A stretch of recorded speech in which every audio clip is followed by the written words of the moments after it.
2007, a workshop floor in Dunkeswell, Devon, deep in the English countryside. A machine rolls out of the production bay on 4 fat off-road tyres. It sits low on adjustable suspension, its frame bare and skeletal against the grey morning light. No roof, no doors, no enclosed cabin of any kind. Just a roll cage, a pair of weapon mounts, and enough exposed steel tubing to make it look like something built for a desert rally rather than a war zone. It looked like a death sentence on wheels. Military officers stared at it. Politicians would call it reckless. Newspapers would call it a death trap. Bereaved families would demand to know why British soldiers were being sent into the most IED-saturated battlefield on Earth in a vehicle with no roof and no armoured shell. And yet this machine would go on to become the single most requested patrol vehicle in Helmand province. It would serve with the Parachute Regiment, the Royal Marines, the Household Cavalry and British Special Forces. It would survive more ambushes, firefights, and open desert engagements than any armoured truck in the British fleet. Over 500 would be built within 3 years, and the platform would remain in frontline British service nearly 2 decades after it first rolled off the line. Its name was the Jackal, the MWMIK, Mobility Weapon Mounted Installation Kit, and it was the vehicle that proved the most dangerous idea in modern British warfare, that sometimes the best armour is no armour at all. To understand why the Jackal existed, you need to understand the problem Britain faced in 2006. Helmand Province, southern Afghanistan. British forces had deployed into some of the most violent territory on Earth. The roads, where roads existed at all, were laced with improvised explosive devices. The terrain beyond those roads was vast, open desert cut by dry riverbeds called wadis, rocky valleys, and stretches of dust so fine it choked engines within weeks. The vehicles Britain sent its soldiers into that landscape were failing. The Snatch Land Rover, originally designed for patrols in Northern Ireland, had become infamous. 37 British service personnel had been killed in Snatch vehicles across Iraq and Afghanistan. Its thin armour, built to stop bricks and bottles on the streets of Belfast, offered nothing against buried bombs packed with homemade explosive. Soldiers called it the mobile coffin. Coroners called its use unacceptable. Parliament demanded answers. The WMIK Land Rover was marginally better. An open-topped weapons platform bolted onto a standard Land Rover chassis. It gave crews a heavy machine gun and a general-purpose machine gun, but it was slow. It was underpowered.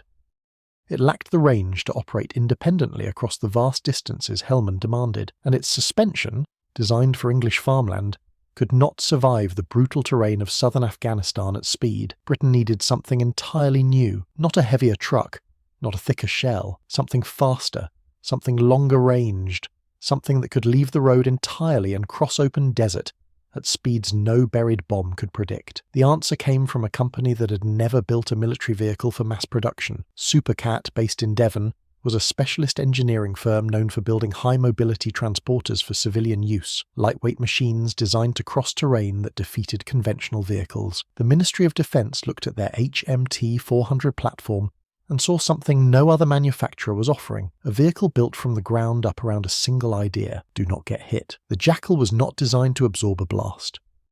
It was designed to avoid one entirely. Every element of its engineering served that principle. The engine was a Cummins 5.9-litre 6-cylinder turbo diesel, producing 185 brake horsepower, mated to an Allison 5-speed automatic gearbox. This gave the Jackal a top road speed of approximately 80 miles per hour. Off-road, across open desert, it could sustain over 50. The suspension was the key. Independent double wishbone air springs, manufactured by Fox Racing, allowed the crew to raise or lower the ride height on the move. Raised to maximum, the Jackal cleared nearly 400 millimetres of ground, enough to pass over rocks and ruts that would strand a conventional truck. Lowered onto its bump stops, the vehicle became a stable, flat-firing platform. Those weapons were substantial. The primary mount accepted either a 12.7mm heavy machine gun or a 40mm Heckler & Koch grenade machine gun. A secondary mount carried a 7.62mm general-purpose machine gun. 3 crew members could lay devastating suppressive fire onto a target at range, while moving at speed across open ground. The vehicle weighed approximately 6,650 kilograms. It could carry a combat payload across a range of nearly 500 miles without resupply. It could ford a metre of water. It could climb a 60% gradient. And it could be slung beneath a Chinook helicopter and dropped into a remote patrol base overnight. But the detail that defined the Jackal, the detail that made it either brilliant or insane depending on who you asked, was what it deliberately did not have. No roof, no doors, no enclosed cabin, No mine-resistant hull of the kind the Americans were bolting onto every vehicle in Iraq. The crew sat in blast-attenuating seats behind armoured plate, protected from small arms fire and fragmentation. But from above and from the sides they were open to the sky. The Ministry of Defence called this a feature. Critics called it a death warrant. Now, before we get into where the Jackal actually fought and what happened when it met the roads of Helmand, if you're enjoying this deep dive into British military engineering, hit subscribe. It takes a second, costs nothing, and helps this channel keep telling these stories. The Jackal made its operational debut on April 8, 2008, deployed with 16 Air Assault Brigade and 3 Commando Brigade Royal Marines into Helmand Province. The effect was immediate. Patrols that had been restricted to predictable routes in slow, vulnerable Land Rovers suddenly had range. Jackal crews could leave the road entirely, cutting across open desert at speed, approaching objectives from directions the Taliban had never planned for. The vehicle's off-road performance meant patrols could avoid the choke points, the culverts, the narrow tracks where IEDs were most commonly buried. The Household Cavalry Regiment was among the first units to take the Jackal into sustained operations. Operating north of Lashkar Gah and around Musa Qala, their reconnaissance troops mixed Jackals with scimitar light tanks, pushing deep into contested terrain to locate and fix insurgent positions. The Jackal's speed allowed these patrols to cover ground that heavier vehicles simply could not reach, and when contact came, its firepower meant crews could suppress the enemy and break clean rather than fighting from a standing position. The Light Dragoons ran Jackals through central Helmand during Operation Panther's Claw in the summer of 2009, the largest British military operation in Afghanistan.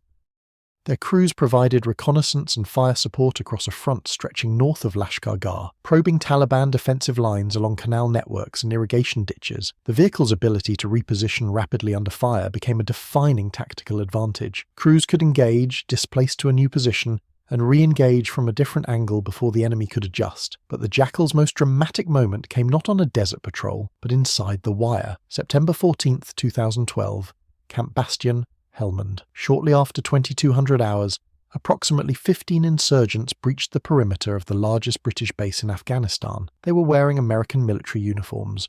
They carried automatic weapons, rocket-propelled grenades, and suicide vests. Within minutes, they had destroyed or damaged 6 United States Marine Corps Harrier jets and set fuel stores ablaze.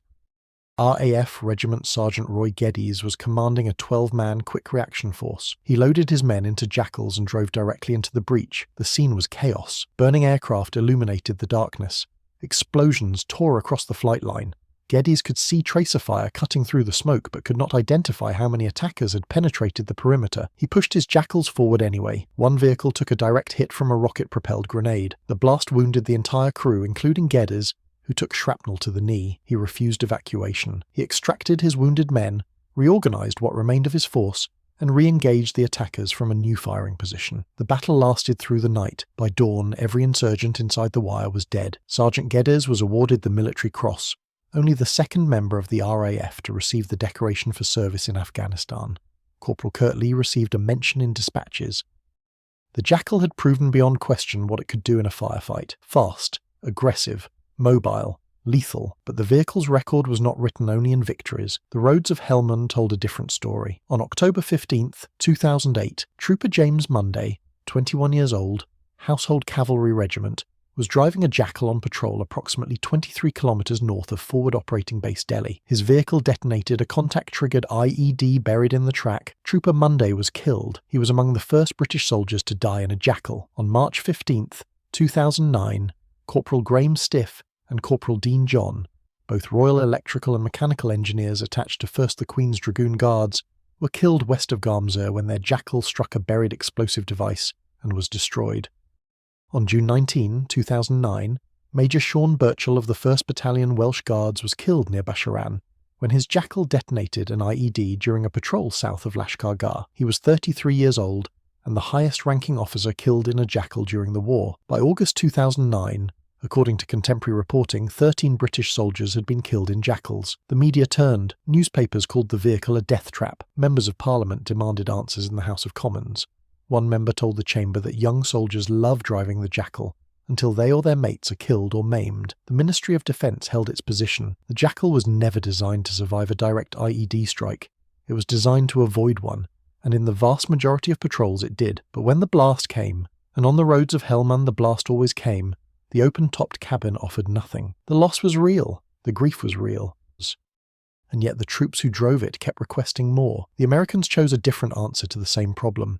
The MRAP program produced nearly 28,000 heavily armoured vehicles for Iraq and Afghanistan. Massive V-shaped hulls designed to deflect blast energy away from the crew, thick armoured cabins, sealed interiors. By 2011, nearly 15,000 MRAPs had been delivered to Afghanistan alone. The results were dramatic. Casualty rates in MRAPs dropped to approximately 6%, compared to roughly 22% in standard up-armoured Humvees. The vehicles saved thousands of lives, but they came with a cost the terrain itself imposed. Many MRAPs deployed to Afghanistan were deemed too heavy for Afghan roads and too large for Afghan bridges. They lacked the cross-country mobility to operate off established routes. They were road-bound, and road-bound, in a country where the enemy buried bombs in roads meant predictable.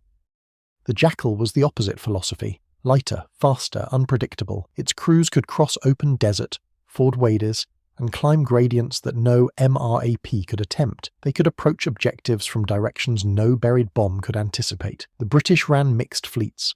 Jackals for reconnaissance and strike, Mastiffs and Ridgebacks for protected route movement. Each vehicle matched to the task that suited its strengths, rather than forcing one platform to do everything. The doctrinal difference was sharp. The Americans built vehicles to survive the blast. The British built a vehicle to never be where the blast was buried. Neither approach was wrong. Both saved lives. Both cost lives. The difference was which risk each nation chose to accept. The Jackal evolved continuously.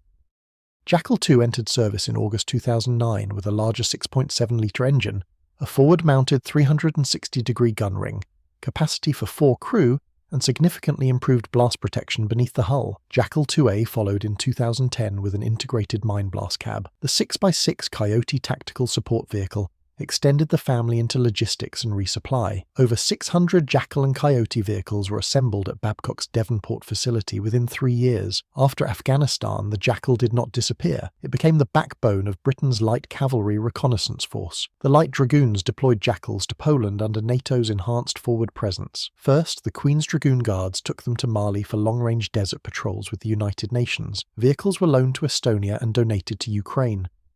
In 2023, the Ministry of Defence ordered 70 Jackal 3 vehicles at a cost of £90 million, with options for up to 240 more. Convertible between 4-wheel and 6-wheel drive, the Jackal 3 is designed to sustain the platform into the mid-2030s. A vehicle the newspapers called a deathtrap is still being ordered, still being built, and still being deployed. 2007.